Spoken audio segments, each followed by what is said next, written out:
사회 이단원 구차시 6.25 전쟁 이후의 경제 성장의 모습을 알아봅시다를 해보도록 하겠습니다.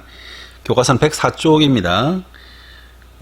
이거는 이단원 작은 소주제 두 번째예요. 우리나라의 경제 성장과 관계 있는데, 이게 앞에 우리 민주정치, 우리 정치에서 배울 때 중요한 사건 위주로 이렇게 구분지어서 했던 것을 기억할지 모르겠습니다.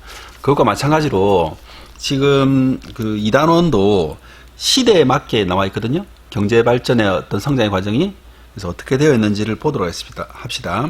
근데 먼저 알아야 될 것은, 우리가 이제 6.25 전쟁 이후에 그 대한민국의 경제적 수준이라는 것은 전 세계 최하위 수준이었습니다.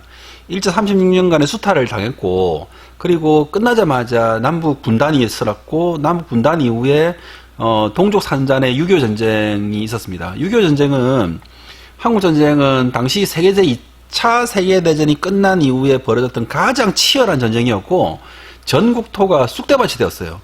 경제 활동의 여건이 거의 뭐 전무하다시피 되었습니다. 그리고 일제시대 때 일본은 주로 북한 쪽에다가는 그 공업 지역을 발달시켰고, 남쪽 지역에서는 농업 지역을 발달시켰기 때문에 가뜩이나 작은 산업자본이나 경제 활동을 할 수 있는 토대들이 전쟁을 통해서 거의 망가져 버렸기 때문에 대한민국은 경제 활동을 하기가 굉장히 힘이 들었습니다. 그것을 전제하고 이것을 한번 들어보시도록 하십시오. 우리나라는 6.25 전쟁으로 산업시설이 대부분 파괴되었고 국토 전체가 폐허로 변했다. 그래서 파괴된 여러 시설을 복구하고 경제적으로 자립하기 위해 공업을 발전시키는 데 힘을 모았다. 그래서 전쟁이 끝나서 지금 정말 먹고 살기조차 힘든 시절이었습니다. 1950년대에는 다른 나라의 도움을 받아, 다른 나라의 도움이란 것은 뭐냐면은 원조를 말합니다. 원조. 다른 나라에서 도와주는 거예요. 도와주는데 두 가지 방식이 있습니다. 정말 못 사는 나라는 그냥 돈을 그냥 줘요. 돈이나 물건, 뭐 먹을 거 이렇게 그냥 주는 걸 무상 원조. 그리고 돈이나 물자들을 줘서 그걸 가지고 경제 활동을 할 수 있는 다른 무언가를 만들 수 있는 공장을 만든다든지, 은행을 만든다든지, 아니면 도로, 항만, 시설, 이런 사회 간접 자본에 투자할 수 있게 해주는 것을, 돈을 빌려주거나 하는 것을 무상원조가 아닌 유상원조. 그러니까 돈을 안 받고 하는 거는 무상원조, 돈 받고 하는 건 유상원조인데, 이때는 한국은 돈을 갚을 여력도 없었기 때문에 거의 대부분 다 무상원조였어요. 농업 중심의, 다른 나라의 도움을 받아 농업 중심의 산업 구조를 공업 중심의 산업 구조로 변화시키려고 노력했다. 이게 매우 중요합니다. 이게 우리나라를 포함해서 전 세계에서 많은 이렇게 경제적으로 어려움을 겪는 나라들은 당장의 배고픔을 위해서 농업 중심의 산업 구조로 이렇게 계속 유지하면서 바꿔 나가거나, 아니면은 그것도 안 돼요. 그냥 받는 족족 먹는 것으로 다 써버리는 형태로 가서 경제 발전을 이렇게 제대로 못한 나라들, 거기다가 독재 정권과 만나면 아주 이게 처참한 수준으로 벌어지는 일이 했는데, 우리는 이게 농업 중심에서 공업 중심으로 산업으로 발전시키려고 하는 전략을 세웠기 때문에 지금의 대한민국이 있었다고 볼 수 있습니다. 이 시기에는 생활에 필요한 물품을 만드는 식료품 공업, 식료품 먹을 거 만드는 거, 섬유공업, 이건 옷이에요. 옷 혹은 옷감. 그다음에 소비재 산업. 소비재 산업이란 거는 실제 우리 생활에 쓸 수 있는, 바로 쓰는 물건, 뭐 생필품에 쓰는 거, 뭐 비누, 치약 이런 것도 말할 거, 이런 것까지. 그래서 이런 것들을 경공업이라고 부릅니다. 공업은 공업인데 좀 가벼운 물건들을 만든다고 해서 경공업이라고 부르죠. 경공업이 주로 발전했다. 그래서 6.25 전쟁으로 파괴된 서울, 뭐 남한과 북한 마찬가지로 폭격 맞아서 다 쓰러졌어요. 그래서 설탕 공장, 밀가루 공장. 그래서 그때는 300산업이라서 설탕, 밀가루, 그 다음에 여기 보면은 면화하니까 잘 모르겠죠. 영어로는 코튼이라고 부르고, 면으로 이렇게 옷감을 만들고 천을 만드는 것. 그러니까 옷감이나 천, 설탕, 밀가루는 먹는 데 쓰는 거잖아요. 그래서 이런 것이 그때는 굉장히 발달했다라고 볼 수 있습니다. 그래서 이런 공업을 300공업이라고 불렀어요. 일단 105쪽.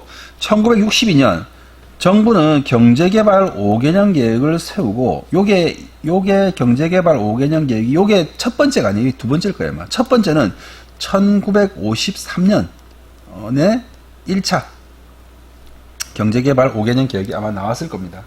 경제개발 1차 5개년 계획이 나왔고, 그리고 1962년부터 제대로 된 경제개발 5개년 계획이, 그러니까 5년으로 나누어가지고 1년에 뭐 하겠다 계획을 세우고, 국가가 계획을 세우고 경제개발을 하기 시작한 때가 바로 이때예요.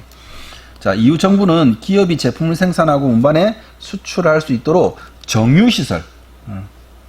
자, 이거 보면은, 처음에는 여기 1950년대 여기가 이제 1차 경제개발 5개년 계획. 처음에는 경공업 위주로 지금 당장 먹을 것을 생산하는 걸 했고, 62년부터는 뭘 했느냐면,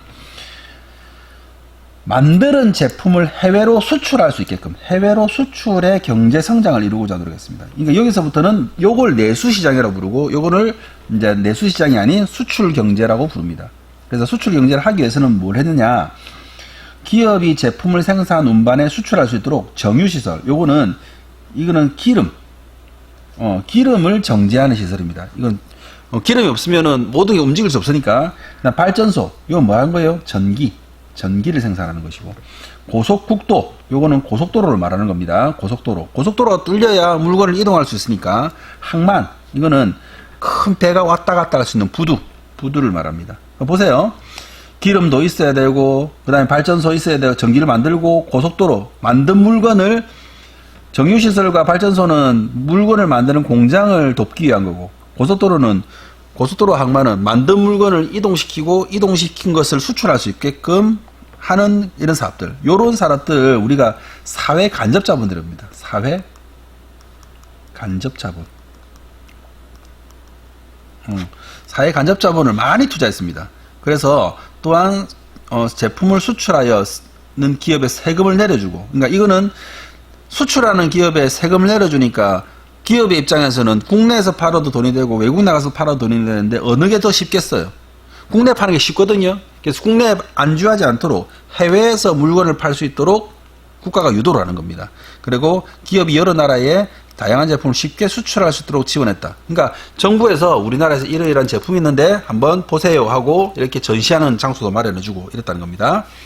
울산 정유공업 공장 건설. 정유라고 하는 것은 석유를 원유 상태에서 사용 가능하도록 깨끗하게 하는 것. 그것을 정유시설이랍니다. 춘천의 수력발전소. 요거는 댐에서 떨어지는 물로 터빈을 돌려서 전기를 발생시키는 것. 그 다음에 경부고속도로. 경이라고 하는 건 서울이고, 부는 부산이죠. 서울에서 부산까지 고속도로가 개통된 겁니다. 인천항만공사.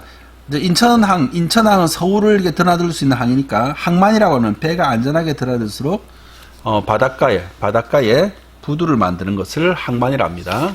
자, 다음. 106조.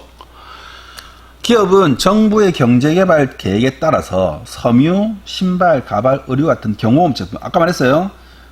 경공업의 반대말은 중공업입니다. 경공업은 우리 일상생활에 필요한 것, 식품, 섬유, 종이 등 비교적 가벼운 거 만드는 거고, 요거에 반대되는 중공업은 다음 차시에 나옵니다. 아까 우리 여기에 나왔던 것 중에 석유를 정제하는 정유는 중공업에 들어가요. 석유가 무거워서 그런 게 아니고 석유를 정제한 장치들은 굉장히 크고 무겁거든요. 그래서 그건 중공업이라고 부릅니다. 수출하면 성장했다. 당시 우리나라는 선진국보다 자원과 기술이 부족했지만 노동력은 풍부했다. 사람 많았단 말이에요. 돈은 없지만 값싼 노동력이 많았단 말입니다. 따라서 기업은 많은 노동력이 필요한 제품으로 낮은 가격으로, 이 노동력이 많이 필요한 제품, 이걸 노동집약 사업이라고 부릅니다. 노동집약 산업. 그러니까 집약이라는 것은 노동력을 많이 쏟아붓고 물건을 생산하는 거예요. 왜 그러냐? 돈은 없고 대신에 일할 사람들은 많으니까 썼던 것이 노동집약 산업입니다. 그럼 지금도 이렇게 합니까? 지금은 이렇게 할 수가 없어요. 왜요? 지금은 그때보다 훨씬 더 임금의 수준이 높아졌기 때문에 노동집약 산업을 할 수가 없습니다. 자, 그 노동집약 산업을 할 수 없다는 것은 나빠졌느냐? 그게 아니라 그것보다 노동집약 산업을 할 때보다 가치가 높은 제품을 만들면서 임금도 많이 주고 비싼 가격에 팔 수 있는 좋은 제품을 생산한다는 뜻입니다.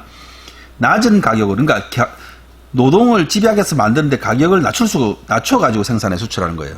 그래서 성장은 빠르게 했습니다. 가계의 소득도 점점 증가했다. 그러니까 이거는 원래는 없었는데 이런 낮은 돈이라도 받아가면서 가계 소득이 증가한 겁니다. 그때 정말 열심히 일했어요. 우리 대한민국이 이런 면에서는 좀 자부심을 가져야 됩니다. 자, 의류산업과 상승. 의류와 신발 무슨 공업이라 했습니까? 경공업이라 했습니다. 연도별 수출액 보세요. 연도별 수출액 이 1000달러인데 1000만, 10만, 100만, 1000만, 5억 달러네. 5억 달러. 이거는 2억 달러. 지금 1년에 우리 수출액이 거의 뭐 500, 둘이 합치면 어마어마한 양인데, 이거는 정말 그 당시에는 아주 작은 양이었지만, 이게 지금 급격하게 올라가는 것을 볼 수 있습니다.